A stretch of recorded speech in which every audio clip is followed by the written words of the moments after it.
মিৰ্জাস্থিত আগশাৰী নাৰী শিক্ষাৰ প্ৰতিষ্ঠান দক্ষিণ কামৰূপ ছোৱালী মহাবিদ্যালয়ত যোৱা ৫ ফেব্ৰুৱাৰীৰ পৰা ১০ ফেব্ৰুৱাৰীলৈ অনুষ্ঠিত কৰা হৈছিল মহাবিদ্যালয় সপ্তাহ। সোমবাৰে এই মহাবিদ্যালয় সপ্তাহৰ সফল সামৰণি পৰে। অন্তিমটো দিনত অনুষ্ঠিত কৰা মুকলি সভাত মহাবিদ্যালয় সপ্তাহৰ বিভিন্ন প্ৰতিযোগিতাত পাৰদৰ্শিতা প্ৰদান কৰা ছাত্ৰীসকলক বঁটা প্ৰদান কৰাৰ লগতে মুকলি সভাত উপস্থিত থাকে পলাশবাৰী সমষ্টিৰ বিধায়ক হেমাংক ঠাকুৰীয়া, জৱাহৰলাল নেহৰু মহাবিদ্যালয়ৰ অধ্যক্ষ ডক্টৰ তপন দত্ত, দক্ষিণ কামৰূপৰ গৌৰৱ বিশ্বকাপ খো-খো মহিলা খেলুৱৈ ৰূপা দাস ঠাকুৰীয়া, দক্ষিণ কামৰূপ ছাত্ৰ সন্থাৰ সভাপতি বেদব্ৰত দাস, দক্ষিণ কামৰূপ ছোৱালী মহাবিদ্যালয়ৰ অধ্যক্ষ ডক্টৰ নৰকান্ত অধিকাৰী, উপাধ্যক্ষ ডক্টৰ ৰঞ্জন ভূঞাকে আদি কৰি মহাবিদ্যালয়ৰ ছাত্ৰীসকল। মহাবিদ্যালয় সপ্তাহৰ সামৰণিৰ দিনটোত জনপ্ৰিয় কণ্ঠশিল্পী অসীম ৰঞ্জনৰ লগতে মহাবিদ্যালয়ত শিক্ষাৰত চয়নিকা কলিতাই গীত পৰিৱেশন কৰি ছাত্ৰীসকলৰ লগতে শিক্ষাগুৰুসকলক উৎসাহিত কৰি তোলে। মই এইখন মহাবিদ্যালয়ৰ অধ্যক্ষ আৰু অধ্যক্ষ হিচাপে মহাবিদ্যালয় সপ্তাহখন চলোৱাৰ ক্ষেত্ৰত যি আমাৰ ব্যস্ততা থাকে বা যি চিন্তা চৰ্চা থাকে সেইখিনি যিমানখিনি পাৰোঁ ইয়াত দিবলৈ যত্ন কৰিছোঁ। আৰু আটাইতকৈ গুৰুত্বপূৰ্ণ কথা হ'ল যে আমাৰ এই মহাবিদ্যালয় সপ্তাহত এইবাৰ আমি দুটা অতি গুৰুত্বপূৰ্ণ কাম কৰিছোঁ। এটা হ'ল আমাৰ এগৰাকী ৰাষ্ট্ৰীয় পৰ্যায়ৰ সংগীতজ্ঞ আমাৰ প্ৰাক্তন ছাত্ৰী প্ৰণীতা তালুকদাৰক আমি ইয়াতে মাতিছোঁ, তেখেতক সম্বৰ্ধনা জনাইছোঁ। আমাৰ ছাত্ৰীসকলৰ লগত তেখেতক চিনাকি কৰাই দিছোঁ আৰু তেখেতৰ দ্বাৰা সংগীত পৰিৱেশন কৰাইছোঁ। বৰ সুন্দৰ, তেখেতেও আপ্লুত হৈছে, আমিও আপ্লুত হৈছোঁ। দ্বিতীয় কথা, আন এগৰাকী আমাৰ প্ৰাক্তন ছাত্ৰী আজি আপোনালোকে দেখিছে, এটা আন্তঃৰাষ্ট্ৰীয় এগৰাকী খেলুৱৈ তথা ৰেফাৰী ৰূপা দাস ঠাকুৰীয়া, তেখেতে আমি নিমন্ত্ৰণ কৰিছোঁ, তেখেতে আহিছে। আমাৰ প্ৰাক্তন ছাত্ৰীসকলক উদ্দেশ্যি তেখেতে বক্তব্য ৰাখিছে আৰু সুন্দৰভাৱে তেখেতক আমি সম্বৰ্ধনাও জনাইছোঁ। আৰু তেখেতৰ যিখিনি সাৰুৱা বক্তব্য, সেই সাৰুৱা বক্তব্যই নিশ্চয় ছাত্ৰীসকলক উৎসাহিত কৰিছে। মাত্ৰ আমি খুব কম সময়ৰ ভিতৰতে মহাবিদ্যালয় সপ্তাহটো এইবাৰ পাতিবলগীয়া হৈছে এইকাৰণে যে পৰীক্ষা চাৰিওফালে আগতো পৰীক্ষা শেষ হৈছে, মাত্ৰ পিছফালে 12 তাৰিখৰ পৰা আকৌ পৰীক্ষা আছে।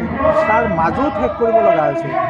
3 তাৰিখে সিদ্ধান্ত লৈ 2 তাৰিখে সিদ্ধান্ত লৈছোঁ 2 ফেব্ৰুৱাৰী, 3 তাৰিখ সৰস্বতী পূজা, মাত্ৰ 4 তাৰিখটো আমি সময় পাইছোঁ। এদিনত আমাৰ ছাত্ৰী একতা সভা আৰু আমাৰ যি তত্ত্বাৱধায়িকাসকল থাকে আৰু অধ্যাপকসকলে একগোট হৈ লগে তাৰমানে এই মহাবিদ্যালয় সপ্তাহটো অনুষ্ঠিত কৰিছে আৰু খুব সুন্দৰভাৱে উদযাপিত হৈছে। ইমান শান্তিপূৰ্ণ আৰু ইমান ধুনীয়া এটা অনুষ্ঠান হয়তো আৰু বেলেগত থাকিব পাৰে, কিন্তু আমি অনুভৱ কৰিছোঁ এখন মহাবিদ্যালয় সপ্তাহ হিচাপে অতি সুন্দৰভাৱে এইটো উদযাপিত হৈছে। আজি এতিয়া সংগীত শিল্পী আমাৰ অসীম ৰঞ্জন দাসে সংগীত পৰিৱেশন কৰি আছে। এতিয়া আপোনালোকে নিশ্চয় মহাবিদ্যালয় সপ্তাহ উপলক্ষে আপোনালোক কেনেকুৱা ধৰণৰ কাৰ্যসূচী আপোনালোকে হাতত লৈছে? বিভিন্ন কাৰ্যসূচী, বিশেষকৈ ছাত্ৰীসকলক উৎসাহিত কৰাৰ ক্ষেত্ৰত যেনেকুৱা ধৰণৰ এখন মহাবিদ্যালয় সপ্তাহত যিমান প্ৰতিযোগিতা থাকে, সাহিত্য প্ৰতিযোগিতা, সাংস্কৃতিক প্ৰতিযোগিতা, সংগীত প্ৰতিযোগিতা, খেল প্ৰতিযোগিতা, সাংস্কৃতিক শোভাযাত্ৰা, একো বাকী নাই। চবতে আমি শ্ৰেষ্ঠতা আমি পুৰস্কাৰ দিছোঁ আৰু আমাৰ ন্যাস আছে, মানে ট্ৰাষ্ট আছে।